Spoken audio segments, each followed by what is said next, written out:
فرشتوں کا سردار ہے اور میرا نبی نبیوں کا سردار ہے۔ فرشتوں کا سردار کہے اے اللہ اس بندے کو ہلاک کر، اور نبیوں کا سردار کہے میں آمین کہتا ہوں، پھر بھی وہ بندہ عیدیں منائے تو اپنی پل، اپنی یہ بے وقوفی اپنے پاس رکھے۔ عید اس خوش نصیب مومن کی ہے جس نے پورا سال جو ہے مزدوری کی، پورا مہینہ مزدوری کی، اپنے اللہ کی تابعداری۔ تو میں عرض کر رہا تھا کہ وہ تمام احباب محبت کے ساتھ، ذوق کے ساتھ خود جو ہے انتظامیہ سے رابطہ کر کے وہ چندہ جمع کرائیں جو آپ لوگوں نے خود سے تعین کیا ہوا ہے۔ یہ بھی کوئی بڑی بات نہیں ہے، لیکن پھر بھی جو بھی مقرر کیا ہے اسے پیار کے ساتھ نبھانے میں شکریہ ادا کریں ساتھ، کہ یہ ایک بہانہ ہے گناہوں کے کفارے کا، غلطیوں لغزشوں سے اللہ کی رحمت لینے کا۔ میں آپ کو حدیث سنا رہا تھا، اس طرح واپس آتے ہیں۔ جن لوگوں نے ابھی تک چندہ جمع نہیں کرایا وہ لوگ جمع کر رہے ہیں، ان کے پاس کچھ کر جلدی سے جمع کروا سکتے ہیں، یا نماز کے بعد بھی جمع کرا سکتے ہیں۔ یہ ایک طرف یہ بات ہے کہ جبریل اس کے لیے بدعا کر رہے ہیں اور اللہ کا نبی آمین کہہ رہے ہیں کہ جس بندے نے رمضان کا احترام نہیں کیا، رمضان کا ادب نہیں کیا، رمضان میں اپنی بخشش نہیں کروائی، رمضان میں وہ اللہ کی بارگاہ میں حاضر ہو کر رحمت اس نے حاصل نہیں کی، بخشش نہیں دی، تو پھر ایسا بندہ عید منانے کا حقدار نہیں ہے۔ ہاں جن لوگوں نے اللہ کے حکم پر لبیک کہا، اللہ کے نبی کے طریقے کے مطابق سحر و افطار کر کے، نماز تراویح پڑھ کے، قرآن کی تلاوت کر کے، صدقہ فطر ادا کر کے، اب وہ کہتے ہیں اللہ اکبر، تو اللہ ان کے لیے کیا اعلان کرتا ہے؟ میرے نبی پاک کا فرمان سنیں۔ میرے حضور نے فرمایا جب یہ شوال یکم، آج کا دن عید الفطر کی صبح نمودار ہوتی ہے، اللہ تعالیٰ آسمانوں سے اپنے فرشتوں کو حکم دیتا ہے، جاؤ زمین پہ اتر جاؤ، شہروں میں، گاؤں میں، ٹوکوں میں، گلیوں بازاروں میں، چوکوں چوراہوں میں جمع ہو جاؤ، کھڑے ہو جاؤ، پوری زمین پہ پھیل جاؤ، اور جا کر اعلان کرو۔ اور ان کا وہ اعلان صرف انسان اور جن یہ دو نہیں سنتے، باقی ساری مخلوق سن رہی ہوتی ہے، باقی ساری مخلوق فرشتوں کا وہ اعلان سماعت کرتی ہے، اور اللہ کے وہ فرشتے اعلان کرتے ہیں، اے محمد صلی اللہ علیہ وسلم کے امت کے لوگوں، جلدی کرو تمہارے رب کی طرف سے اعلان ہے، اے روزے داروں تمہارے لیے تمہارے رب کی طرف سے پیغام ہے، اے سحری افطار کرنے والوں، اے قرآن کی تلاوت کرنے والوں، اے قیام اللیل کرنے والوں، اے اللہ کی بارگاہ میں اللہ کے مال کو فطر دینے والوں، زکات دینے والوں، سنو تمہارے لیے اعلان ہے۔ تو میرے حضور فرماتے ہیں وہ فرشتے ہر گلی، ہر موڑ، ہر چوک، ہر چوراہے، ہر بستی، ہر شہر، ہر نگر میں اعلان کر کے، یہ ثبوت ہے۔ آپ سب کا تشریف لانا یہ دلیل ہے اس بات کی۔ کانوں نے نہیں سنا فرشتوں کی آواز کو، لیکن فرشتوں کے سردار کی آواز اللہ نے ہمیں عطا فرمائی۔ نبی پاک کا فرمان اللہ نے ہمیں عطا فرمایا کہ اللہ کہتا ہے فرشتوں کو، ان بندوں کو اکٹھے کرو۔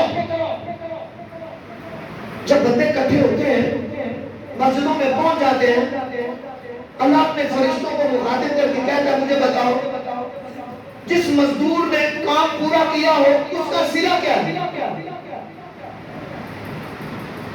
اس کی اجرت کیا ہے؟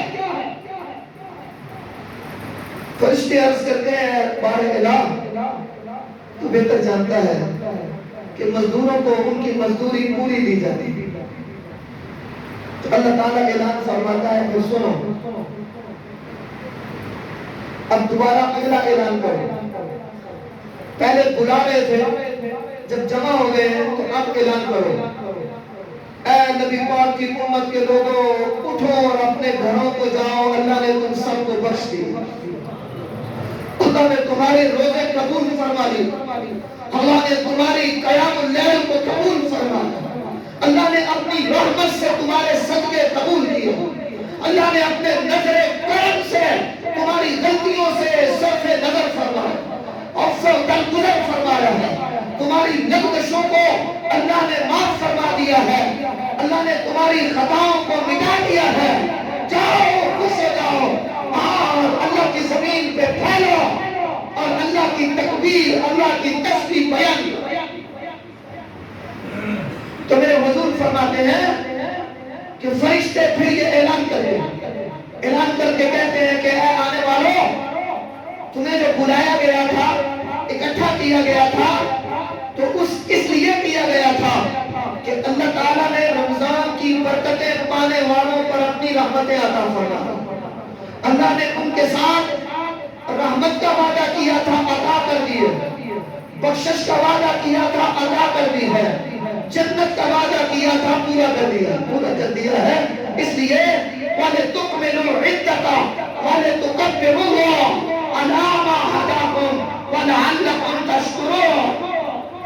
میرے پیارے دوستو، اللہ کی طرف سے ملنے والے اس انعام کو، اس رحمت کو، اس بخشش کو، اس مغفرت کو ضائع نہ کر دینا، سنبھال کے رکھنا.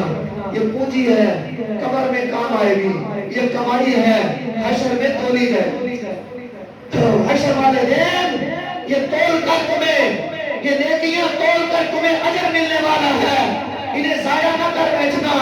اور شوال اور اگلے مہینوں میں بے نمازی نہ ہو جانا، جھوٹے نہ ہو جانا، غیبت نہ شروع کر دینا.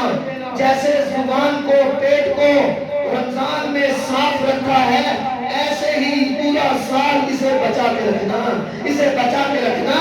اور غیبتوں سے، جھوٹ سے، دھوکہ دہی سے، فریب سے، وہ سازشیں مسلمانوں کے خلاف نہیں کی جاتی، وہ مکر و فریب اپنے بھائیوں کے خلاف نہیں کیے جاتے، دھوکے اپنوں کو نہیں دیے جاتے. اور لوگوں، دھوکے کے لیے شیطان سے دھوکہ کرو نا، شیطان کے ساتھ مکر و فریب کرو نا، شیطان کے ساتھ دشمنی کرو، شیطان کے ساتھ ڈٹ کر مقابلہ کرو. یہ رب کا اعلان ہے، رب کے نبی کا اعلان کہ اگر دشمنی کرنی ہے، اگر فریب کرنا ہے، اگر دھوکہ کرنا ہے تو شیطان سے کرو، وہ تمہارا دشمن ہے.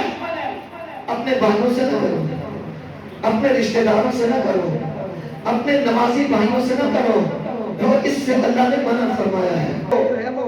یہ چھوٹے بچوں کے لیے دہراتا ہوں کہ پہلی رکعت میں پہلی تکبیر کے بعد جب ثنا پڑھی جاتی ہے وَلَا إِلَٰهَ غَيْرُهُ، تو پھر 3 تکبیریں ہوں گی. اللہ اکبر کہتے ہیں، ہاتھ چھوڑ دیے، پھر اللہ اکبر، ہاتھ چھوڑ دیے، پھر تیسری مرتبہ اللہ اکبر اور ہاتھ باندھ لیے. اب سورۃ فاتحہ اور تلاوت ترتیب کے مطابق نماز. دوسری رکعت میں کھڑے ہوئے تو پھر سورۃ فاتحہ پڑھیں، تلاوت کریں گے، تو رکوع میں جانے سے پہلے پھر اللہ اکبر رفع یدین کے ساتھ ہاتھوں کو بلند کر کے، اور پھر جو ہے وہ دوسری مرتبہ، پھر تیسری مرتبہ اور پھر چوتھی مرتبہ رکوع میں. اور اس کے بعد پورے اطمینان اور سکون کے ساتھ نماز مکمل ہونے کے بعد خطبے کو سماعت کرنا. یہ میرے نبی پاک کا طریقہ ہے. اللہ سے دعا کرتے ہیں اللہ یہ کاوش قبول فرما لے، سب درست کرے تاکہ نماز ادا کی جا سکے.